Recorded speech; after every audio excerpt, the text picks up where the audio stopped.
ஹாய்ங்க எல்லாருக்கும் வணக்கம். இன்னைக்கு நம்ம பார்க்க போகிறது பண்ணையாரும் பத்மினியும் படத்தோடைய கதை சுருக்கம் தான். இந்த படம் 2014 பிப்ரவரி 7 ரிலீஸ் ஆனுச்சு. படத்தோடைய director எஸ்.யு. Arunkumar and music director Justin Prabhakaran. இந்த படத்தில் விஜய் சேதுபதி, ஐஸ்வர்யா ராஜேஷ், துளசி, மகாதேவன், பாலசரவணன் இவங்க எல்லாரும் நடிச்சிருக்காங்க. இந்த படத்தில் பார்த்திங்கன்னா ஒரு வில்லேஜ் சம்மந்தப்பட்ட படம் தான். ஒரு கிராமத்தில் வாழக்கூடிய மக்கள் வந்துட்டு இந்த மாதிரி இருப்பாங்க. இன்னொன்று ஊர்லேயே பெரிய தலைவராக இருந்தாலும் எந்த ஒரு தலக்கணம் அந்த மாதிரி இல்லாமல் எப்படி இருக்காங்க அப்படின்ற மாதிரி காமிச்ச படம் தான் இது. இந்த படத்தில் பார்த்திங்கன்னா செல்லம்மா அப்படின்ற பேரில் ஒரு அம்மாவும் அவங்களுடைய கணவர் 2 பேரும் என்ன பண்ணுவாங்கன்னா, அவர் தான் வந்து பண்ணையார். அந்த ஊர்லேயே பண்ணையார்னு சொல்லுவாங்க இல்லையா, அவர் அந்த ஊர் மக்கள் எல்லாருக்கும் வந்துட்டு நான் தான் இந்த பொருளை யூஸ் பண்ணணும், நீலாம் பண்ணக்கூடாது, நான் பெரிய ஆள், இந்த மாதிரி எந்த ஒரு தலக்கணமும் இல்லாதவர் தான். எல்லாருக்குமே எல்லாமே டிவி ரேடியோலேருந்து எல்லாமே யூஸ் பண்ணணும் அப்படின்னு சொல்லிட்டு எல்லாருக்குமே வாங்கி தர்றதுல கூட ரொம்ப ஒரு உறுதுணையாக வந்து இருக்கக்கூடியவர் தான் அந்த பண்ணையார்.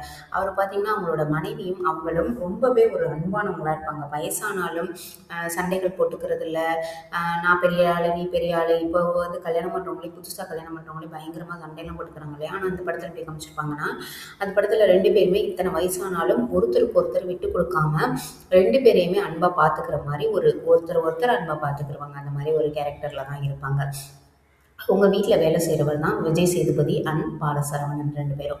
இவங்க பார்த்தீங்கன்னா, இவருக்கு வந்து சின்ன வயசுலேருந்தே கார்னால் ரொம்ப பிடிக்கும். யாருக்கு? அந்த பண்ணையாருக்கு வந்துட்டு கார் அப்படின்னா பிடிக்கும், அதில் போகணும் அப்படின்னு ஆசை. ஆனால் இவருக்கு வந்து கார்லாம் ஓட்ட தெரியாது. அந்த மாதிரி ஒரு கேரக்டர்.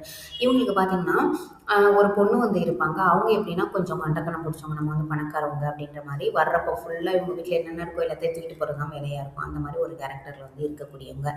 இவருடைய ஃப்ரெண்டு, பண்ணையாருக்கு ஃப்ரெண்டாக ஒருத்தர் வந்து இருப்பார். அவர் பார்த்தீங்கன்னா வெளியூருக்கு போவார். தன்னோட பொண்ணை வந்து படிக்க வைக்கணும் அப்படின்னு சொல்லி போகும்போது, இந்த காரை வந்து நீ வந்து வச்சுக்கோ, நான் வரையில் வாங்கிக்கிறேன் அப்படின்னு சொல்லிட்டு காரை கொண்டாந்து கொடுத்துட்டு வந்து போவார். அப்போ இவருக்கு அந்த காரை பார்த்தோன்னா அப்படி ஒரு ஹாப்பியாக இருக்கும்.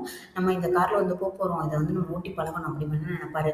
இதில் வேற இந்த பண்ணையாரோடைய ஒய்ஃப் இருக்காங்க இல்லையா, செல்லம்மா, அவங்களுக்கு வந்து பார்த்திங்கன்னா நம்மளோட கல்யாண நாள் அன்னைக்குன்னு நீங்கள் வந்து இந்த காரை ஓட்டிட்டு வரணும், முன்னாடி நான் உட்காந்து வரணும் அப்படின்ற மாதிரி அவங்களுக்கு ஒரு ஆசை இருக்கும். அதை வந்துட்டு இவர் என்ன பண்ணுவார், ஓகே நம்ம ஓட்டி பழகணும்னு நினைப்பாரு. இன்னொன்று தன்னோட வீட்டிலே வேலை பார்க்கக்கூடிய விஜய் சேதுபதி அவர்களை வந்து இந்த காருக்கு வந்து டிரைவராகவும், அதை க்ளீன் பண்ணுற வேலையை வந்து பாலசரவணன் இருக்கார் இல்லையா, அவங்களுக்கும் கொடுத்துருப்பாங்க. இந்த 2 பேரும் தான் அந்த வேலையை வந்து பார்த்துட்டு இருப்பாங்க. அப்போ பண்ணையார் வந்து கேட்பார், இந்த மாதிரி என்னை வந்து கல்யாண நாள் அன்னைக்கு ஓட்ட சொல்லியிருக்கா என் மனைவி, அதனால நீ எனக்கு கார் ஓட்ட சொல்லித்தரியா அப்படின்னோடனே அவருக்கு என்ன ஆயிரும்னா, அச்சோ நம்மளுக்கு இந்த வேலை இப்போ போயிடுமோ, நம்மளுக்கு வண்டி ஓட்டுற வேலை போயிடுச்சு, என்ன பண்ணுறது அப்படின்னு அவருக்கு சொல்லிக் கொடுக்குறதுக்கு ரொம்பவே இது பண்ணிக்கிட்டு ரொம்ப லேட் ஆக்குறது அந்த மாதிரி வேலையெல்லாம் அவர் வந்து பார்த்துட்டு இருப்பார். யார்? விஜய் சேதுபதி அவர்கள். இவருக்கு வந்துட்டு ஒரு இறுதி சடங்கு ஒன்றுக்கு போயிருப்பாங்க. அப்போ பார்த்தீங்கன்னா ஐஸ்வர்யா ராஜேஷை பார்த்துட்டு இவங்களுக்கு வந்து ரொம்ப பிடிச்சிருக்கும். 2 பேரும் லவ் பண்ணவும் செய்வாங்க.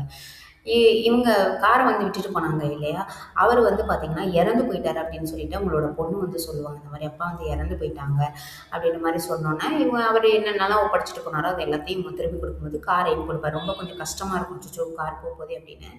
ஆனால் அவங்க சொல்லிடுவாங்க, இல்லை எங்கள் அப்பாவோட நினைவாக இந்த காரு இங்கேயே இருக்கட்டும் அப்படின்னு சொல்லிட்டு காரை கொடுத்துட்டு போயிடுவாங்க. இவருக்கோ அவ்வளோ ஒரு ஆனந்தம். ஆஹா நம்ம வந்துட்டு இந்த காரை வந்து நம்மளே வச்சுக்க போகிறோம், நம்மளோட உடைமையாயிருச்சு அப்படின்ற மாதிரி அவருக்கு ரொம்பவே ஒரு ஆனந்தமாக வந்து இருக்கும் பார்த்துக்கோங்க. இதில் என்னன்னா, அதுக்கப்புறம் விஜய் சேதுபதி என்ன பண்ணுவார்னா, இவர் பண்ணையாரோடைய நடவடிக்கைகள் இதெல்லாம் பார்த்துருச்சு, நமக்கு சொல்லிக் கொடுக்கலாம் அப்படின்னு சொல்லிட்டு அதுக்கப்புறம் ஒரு கார் ஓட்டமும் சொல்லிக் கொடுப்பாரு. இதில் வேறு என்னென்னா, அந்த காரை சுற்றி அந்த ஊரில் உள்ள மக்களில் நிறைய பேர், அதாவது சின்ன சின்ன பசங்க இருப்பாங்களே, ஸ்கூல் போவாங்க இல்லையா, அவங்க எல்லாருமே இந்த காரை சுற்றி வர்றது, இதில் வந்து உட்காந்து போகணும் அப்படின்னு சொல்லிட்டு அவங்க வந்து நினைப்பாங்க. அதில் ஒரு பையன்கிட்ட இந்த பாலசரவணன் சொல்லிடுவார், நீ வந்து 5 ரூபா கொண்டு வந்தீங்கன்னா நான் வந்து உன்னைய முன்னாடி உட்கார வச்சு கூட்டிகிட்டு போவேன் அப்படின்னு சொன்னோன்னே அந்த பையன் கொஞ்சம் கொஞ்சமாக காசு சேர்க்க ஆரம்பிப்பான். இதில் பார்த்தீங்கன்னா இந்த கார் இருக்கு இல்லையா, இந்த காரை வந்துட்டு அவருடைய பொண்ணு, இவங்களுடைய பொண்ணு வந்துட்டு ரொம்ப ஒரு அடமெண்ட்டான டைப்புன்னு சொன்னோம் இல்லையா, வந்தோன்னே இந்த காரை பார்த்துட்டு எனக்கு வேணும் அப்படின்னு சொல்லிட்டு பிடிச்சி அதை எடுத்துகிட்டு போயிடுவாங்க. ஆனால் இவங்களுக்கு ரொம்ப வேதனையாக இருக்கும், அச்சோ கார் போயிடுச்சு அப்படின்ற மாதிரி. ஆனால் கொஞ்ச நாள் கழிச்சு திருப்பி கொண்டு வந்து விட்டுருவாங்க கோவமா. ஏன்னா ஏதோ ஒரு டெக்னிக்கல் ஃபால்ட்டாக இருந்ததுனால நாங்கள் போய் முட்டை பார்த்தோம், நானும் என் வீட்டுக்காரன் செத்து போக பார்த்தோம், அது எதுன்னு சொல்லிட்டு பயங்கரமாக அவங்க அம்மா அப்பாவை திட்டிட்டு போயிடுவாங்க அந்த இடத்துலேருந்து. இந்த காரும் இவங்களும் சரி ஸ்டார்ட் பண்ணலான்னு பண்ணி பார்த்தா ஸ்டார்ட்டே ஆகாது. இந்த பாலசரவணன் இருக்கார் இல்லையா, அவர் போய் டக்குன்னு அந்த முன்னாடி இருக்கக்கூடிய அந்த அந்த எப்படி சொல்ற காருக்குள்ள எல்லா பார்ட்ஸுமே அதில் தானே இருக்கும், என்ஜினு எல்லாமே இருக்கும். வேலை பார்க்குற கூட ஃப்ரெண்டில் தூக்கிட்டு தான் வேலை பார்ப்பாங்க இல்லையா, அந்த இடத்துல போய் டம்முன்னு போய் உட்காந்தோம்னா டக்குன்னு கார் வந்து ஸ்டார்ட் ஆயிரும். உடனே ஜாலியாக எல்லாரும் ட்ரிப்பு போவாங்க.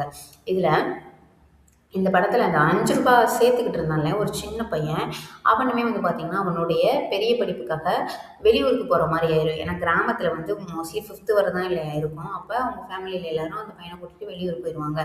அப்போ இவன் என்ன பண்ணிருவான்னா, பெரிய ஆளாகி நல்லா படிச்சு, அவன் ஒரு நிலைமைக்கு வந்ததுக்கு அப்புறமா புதுசா ஒரு கார் வாங்குவான். வாங்கிட்டு இந்த கிராமத்துக்கு வருவான். வந்து கார நிப்பாட்டிட்டு, ஆனா அவனோட ஆசை என்னன்னா, இந்த கார்ல உட்காந்து போணும் அப்படின்றது மட்டும் தான். வந்து எட்டி வீட்டையே போய் பார்ப்பான்.